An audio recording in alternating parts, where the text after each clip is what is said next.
بسم اللہ الرحمن الرحیم، ویلکم ٹو فکر ناؤ۔ اب کچھ بات اس کی ہو جائے ذرا کرنٹ افیئرس کی تو بہتر ہوگا۔ آج کا جو موضوع ہے وہ جنرل عاصم منیر صاحب کی جو میٹنگز ہیں کراچی میں، اور آج لاہور میں بھی ان کی میٹنگز ہوئی ہیں بزنس مینوں سے۔ لاہور میں خود تو نہیں گیا، لیکن کور کمانڈر کے پاس میٹنگ ان کی ہوئی ہے۔ مدعا وہی ہے جو پہلے بیان کیا گیا۔ انہی نے جو ہے وہ شروع کیا ہے کہ یہ کام کہ بجلی کی جو چوری ہو رہی ہے اس کو روکا جائے گا۔ ڈالر کے سلسلے میں جو انہوں نے بڑے جو ہیں خوش آئند باتیں کی ہیں، اور سب سے بڑھ کر یہ کہ انہوں نے کہا کہ گلف کنٹریز سے جو ہے ہمیں بہت زیادہ انویسٹمنٹ اور ایڈ دونوں بہت زیادہ ملنے والی ہیں۔ $10 ارب جو ہیں اسٹیٹ بینک کے لیے ملیں گے، اور جو سعودی عرب سے انہوں نے بات کی ہے، اور باقی جو ہیں وہ انویسٹمنٹ کے طور پر آئیں گی۔ بہت اچھی باتیں ہیں، اور خواہش ہماری ہے، دعا ہے کہ یہ سب کچھ ہو جائے، لیکن کیا ایسا ہوگا یا نہیں ہوگا؟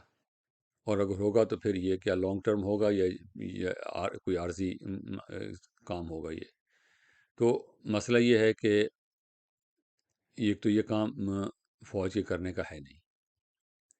گورنمنٹ آپ کی جو ہے وہ عبوری گورنمنٹ ہے، عارضی گورنمنٹ ہے، وہ اس کو جو ہے اون نہیں کر سکتے، اس کو لانگ ٹرم چلا نہیں سکتے۔ جو پالیسی جو بنے گی، جنرل عاصم منیر صاحب جو کر رہے ہیں وہ بظاہر بہت اچھا ہے، لیکن مسئلہ یہ ہے کہ اب جب الیکشن ہو جائیں گے، وہ فروری میں ہوں یا مارچ میں ہوں، اس کے بعد نئی گورنمنٹ آئے گی۔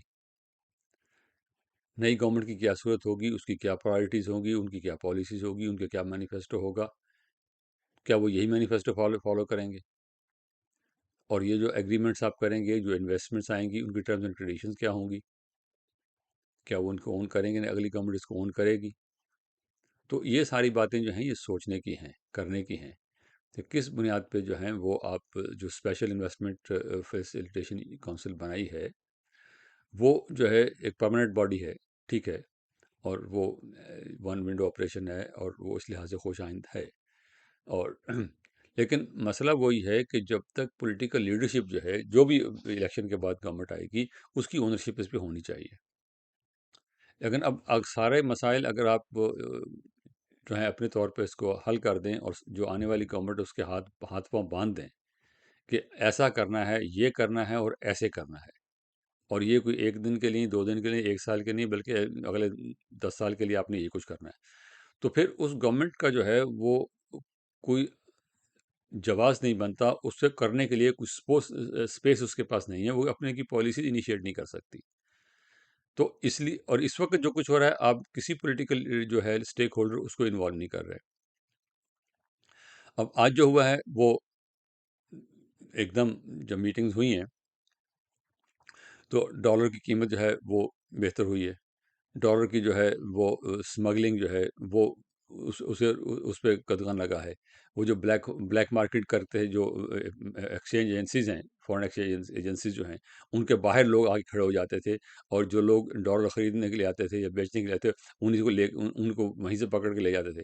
آج جو ہے وہ ان کو روک لیا گیا ہے۔ ان کو وہاں پہ کئی جگہوں پہ جو ہیں وہ اس قسم کی خبر بھی ہیں کہ ایک پولیس والا جو ہے وہ سفید کپڑوں میں بیٹھا ہے، آ کے کاغذ قلم لے کے، اور وہ لکھ رہا ہے کہ لوگوں نے کتنے روپے لائے، اور کتنے ڈالر خریدے، اور کتنا بزنس ہوا دن میں اس پرٹیکولر برانچ پہ۔ تو مسئلہ یہ ہے کہ یہ جو ہے کام، یہ مستقل تو نہیں ہے، عارضی ضرور ہے، اور عارضی طور پہ کیا ہے تو یہ اچھی بات ہے، لیکن اس کو مستقل بنیادوں پہ کرنا ہوگا۔ سمگلنگ کا جو مسئلہ ہے، سمگلنگ بارڈر سے ہوتی ہے، سب کو پتہ ہے اس چیز کا کہ افغان ٹرانزٹ ٹریڈ جو ہے اس کے پاکستان کا کتنا نقصان ہوتا ہے۔ ٹرانزٹ ٹریڈ ایک زمانے میں جو کراچی سے مال آتا تھا افغانستان کے لیے، وہ طورخم سے، چمن سے افغانستان کے اندر داخل ہوتا تھا، وہاں ان لوڈ ہوتا تھا، اس کے بعد وہ پھر آہستہ آہستہ وہ باڑہ میں اور لنڈی کوتل میں اور ان بازاروں میں آ کے وہ بکتا تھا۔ الیکٹرانکس ہوتے تھے، کپڑے ہوتے تھے، وہ چیزیں لوگ جا کے خریدتے بھی تھے، تو وہ اس کا بھی گورنمنٹ کو پتہ تھا۔ اب حالت یہ ہو چکی ہے کہ بڑی بڑی چیزیں جو ہیں، ایئر کنڈیشنر قسم ایئر کنڈیشنر، بڑے بڑے ایئر کنڈیشنر جو ہیں، وہ جو گولف کلب کی چیزیں ہیں، وہ اس قسم کے الیکٹرانکس ہیں، وہ ہارڈ ویئر ہے، لوہے کا سامان ہے، وہ جو ہے جن کی افغانستان میں کہیں ضرورت نہیں ہے، وہ امپورٹ ہو رہی ہیں۔ اور اب حالت یہ ہو چکی ہے کہ وہ چیزیں کراچی سے نکل آتی ہیں، وہ طورخم تک فزیکلی جاتی ہی نہیں، صرف کاغذوں میں جاتی ہیں۔ ان لوگوں کے ویئر ہاؤس بنے ہوئے ہیں، لاہور میں ویئر ہاؤس بنا ہوا ہے، ملتان میں ویئر ہاؤس بنا ہوا ہے، راستے میں اور جگہ ویئر ہاؤس بنے ہوئے ہیں۔ انہوں نے وہاں افغانستان کا سامان وہاں اتارا ہوا ہے، وہیں مارکیٹ میں بیٹھ کے بیچ رہے ہیں۔ ان پہ جب تک آپ کریک ڈاؤن نہیں کریں گے، یہ مسئلہ حل نہیں ہوگا۔ اور ان کے پاس تو پیسے ہیں نہیں۔ افغانستان میں جو بندہ $5 لاکھ کا سامان منگا رہا ہے، وہاں تو اس کے پاس ڈالر ہے نہیں، وہ ڈالر پاکستان سے خریدے گا، وہ یہیں سے پیمنٹ کرے گا وہ۔ تو اس کو جو ہے وہ آپ کریک ڈاؤن اس پہ کریں، وہ ضروری ہے۔ اور اس کے بعد یہ ہے کہ جب نئی گورنمنٹ آئے گی، سوال یہ ہے کہ وہ کیا کریں گے آگے، ان کی اونرشپ اس پہ ہوگی کیا؟ اس لیے ضروری یہ ہے کہ آپ پولیٹیکل لیڈرشپ کو اگر انوالو اس وقت نہیں بھی کرنا چاہتے تو کم از کم یہ ایسی گنجائش ضرور رکھیے کہ کل کو جب الیکشن ہو جائیں گے، نئی گورنمنٹ آئے گی، سویلین گورنمنٹ آئے گی، امید ہے کہ آئے گی، تو وہ اس چیز کو آگے لے کے کیسے چلیں گے۔ اگر وہ اس چیز سے آگے لے کے نہیں چلیں گے تو پھر خرابی ہوگی۔ اور باقی یہ بات کہ اب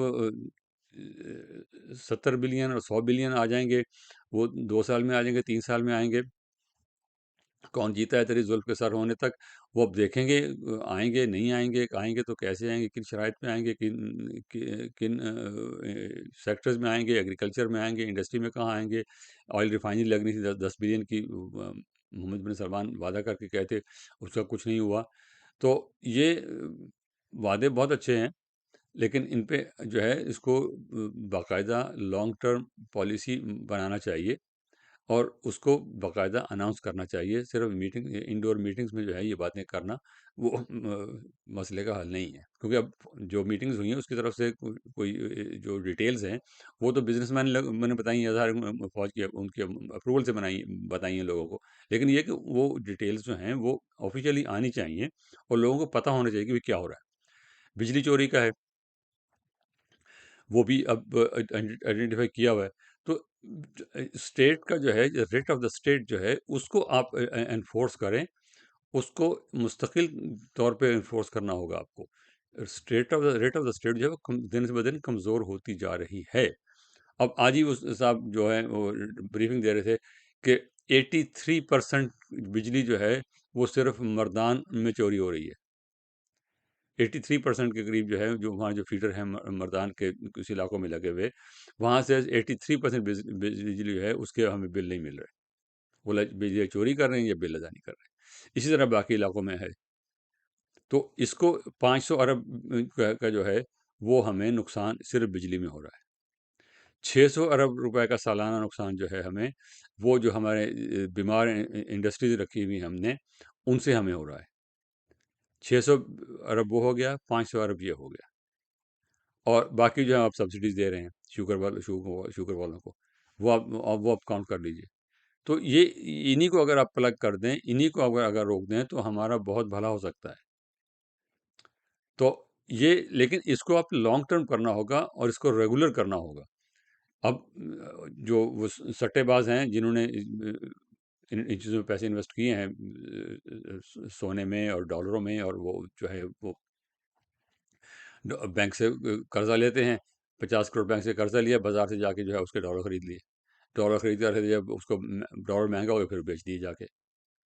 تو ان چیزوں کو جو ہے وہ آپ کو پابندی لگانی پڑے گی۔ ان کو آج کچھ اسٹیٹمنٹ نے کچھ کیے ہیں ریفارمز، اب اس کا کیا ایفیکٹ ہوگا نہیں کہہ سکتے، لیکن یہ کہ جو کچھ فوج والے کر رہے ہیں، جنرل عاصم جو کچھ کر رہے ہیں وہ صحیح ہے، اچھا ہے، لیکن اس کا مسئلہ یہ ہے کہ یہ لانگ ٹرم نہیں ہے، یہ مسئلے کا لانگ ٹرم سولوشن نہیں ہے۔ اس کا جو ہے لانگ ٹرم حل وہی ہے جو پولیٹیکل اونرشپ اس کی ہوگی، پولیٹیکل لیڈرشپ اس کی وہی ہوگی۔ اب کل کو کون جیتتا ہے، کون سامنے آتا ہے، ہمیں نہیں پتہ، اور کیا گیم پلان ہے ہمیں نہیں پتہ۔ چھوٹی چھوٹی پارٹیاں جو ہیں وہ سر اٹھا رہی ہیں، وہ کیا کوئی پارٹی واضح الیکشن میں جیت کے آئے گی؟ الیکشن کا ماحول ہی نہیں بن رہا. اگر 3 مہینے 4 مہینے الیکشن میں رہ گئے ہیں تو الیکشن کا ماحول بننا چاہیے، الیکشن کی کمپین ہونی چاہیے. کچھ بھی نہیں ہو رہا. نواز شریف وہ لندن میں بیٹھے ہوئے ہیں، عمران خان جیل میں ہیں، باقی جو ہے وہ بھی سب آرام کر رہے ہیں. تو الیکشن ہوں گے بھی کہ نہیں؟ لوگوں کو اس طرف لگائیں تاکہ اس طرف لوگوں کی توجہ چلے. اور باقی جو بجلی چوری کرنے کا ہے اس کو آپ بالکل روکیں، اس کو ہولڈنگ. اور یہ ماننے کی بات نہیں ہے کہ گورنمنٹ کو پتہ نہیں ہے. گورنمنٹ کو پتہ ہے بجلی کہاں چوری ہو رہی ہے، گورنمنٹ کو پتہ ہے کہ ڈالر کہاں چوری ہو رہا ہے. مسئلہ صرف آپ کو لا انفورس کرنے کا ہے، جو کہ نہیں ہوتا. گورنمنٹ کو یہ چیز ذہن سے نکال دیجئے کہ گورنمنٹ کو پتہ نہیں ہے.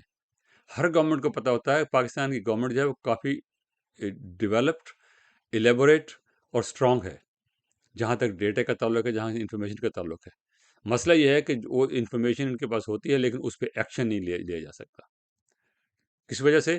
اس کی بہت ساری وجوہات ہے. شوگر کے معاملے میں جیسے میں نے کہا کہ شوگر کے معاملے میں وہی پولیٹیشین بیٹھے ہوئے ہیں. دوسرے مسئلے میں کہ افغانستان میں جو ہے وہ پھر بارڈر پہ جو ہے زیادہ گڑبڑ شروع ہو جاتی ہے، اس لیے اسمگلنگ جو ہے تھوڑی کرنے دو، وہ بڑھنا شروع ہو جاتی ہے. ایران سے آئل کی اسمگلنگ جو ہے کہ جو بہت سارے لوگوں کا روزگار اس سے وابستہ ہے، تو چلو تھوڑی بہت ہوتی رہے. وہ تھوڑی بہت ہوتی ہے، وہ 30% آئل جو ہے وہاں سے آ رہا ہے. وہ 30% آئل اگر وہاں سے آ رہا ہے جو اس کی نہ کوالٹی کا پتہ ہے نہ اس کی پرائس کو بھی پتہ ہے، اور وہ آ کے مین اسٹریم میں مکس ہو رہا ہے، تو باقی جو ہے آپ کا جو آئل انڈسٹری جو ہے ملک کی، اس کا کیا بنے گا؟ تو یہ چیزیں جو ہیں یہ گورنمنٹ کو پتہ ہے. ہر گورنمنٹ کو پتہ ہوتی ہے. یعنی کہ پی ٹی آئی گورنمنٹ کو نہیں پتہ تھا، مسلم لیگ گورنمنٹ کو نہیں پتہ تھا، یا ملٹری گورنمنٹ کو آگے فوراً پتہ چلا ہے. گورنمنٹ کو پہلے سے پتہ ہے. ان کے پاس ڈیٹا موجود ہے، ان کے پاس پوری پوری پوری فائلیں موجود ہیں ان چیزوں کی. مسئلہ صرف اس کو انفورس کرنے کا ہے. اور انفورس کرنے کے لیے ضروری ہے کہ پولیٹیکل ول چاہیے اس کے لیے. تو پلیز اس کو جو ہے آپ ضرور کیجئے. انویسٹمنٹ لے کر آئیے، بجلی کی چوری روکیے، ڈالر کی جو ہے وہ ذخیرہ اندوزی روکیے، اور اسمگلنگ جو ہے ڈالر کی، چینی کی، اس کو آپ بالکل روکیے. اچھی بات ہے، لیکن اس کے جو ہیں میجر جو ہیں وہ پرماننٹ ہونے چاہیے. یہ شارٹ ٹرم میجر جو ہیں، یہ جو ہیں ہنگامی میجر، ان سے بات نہیں بنتی.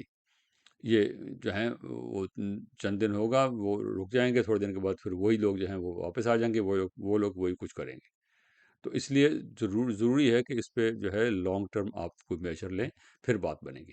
Thank you very much. خدا حافظ.